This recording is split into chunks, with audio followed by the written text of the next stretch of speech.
Welcome to Session 7, Eternal Hope of the Grief and Hope Support Groups. If you kind of stumbled upon this session and you have not yet done Sessions 1 through 6, be sure to stop this video and go back and start at Session 1. You can find out more information at godsufficientgrace.com.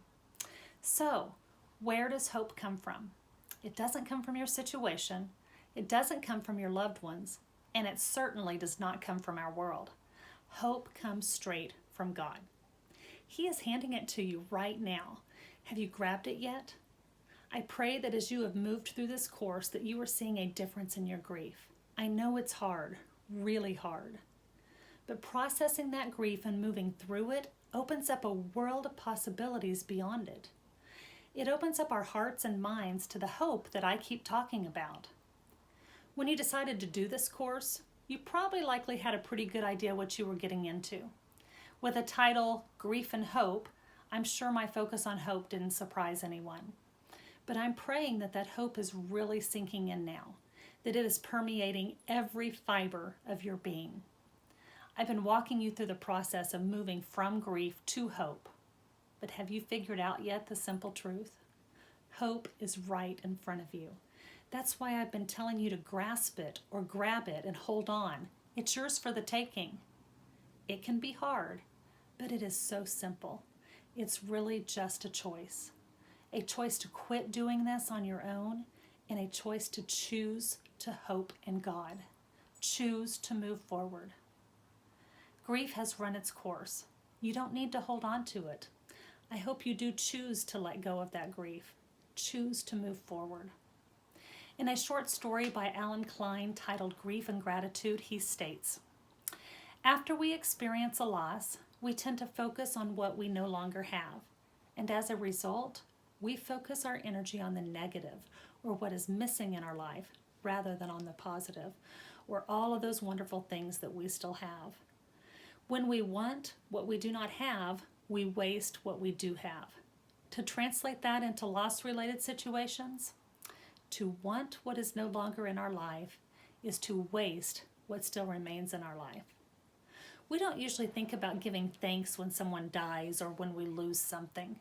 Yet gratitude can be one of the most healing tools that we have.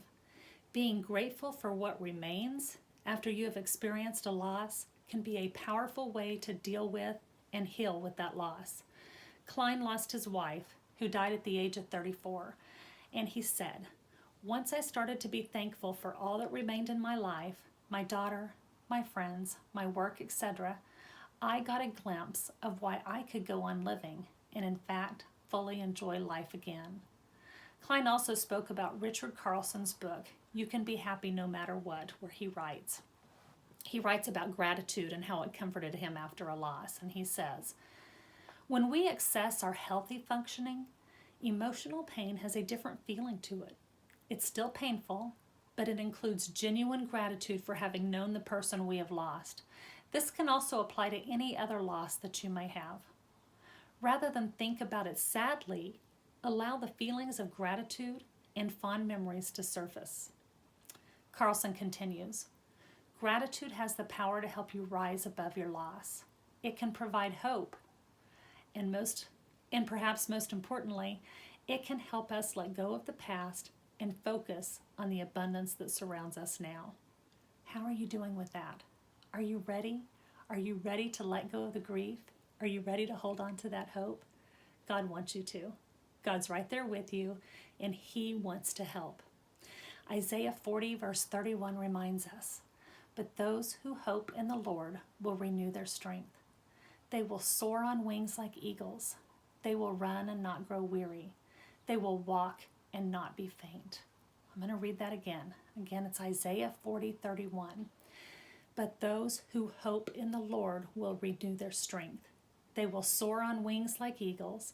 They will run and not grow weary. They will walk and not be faint."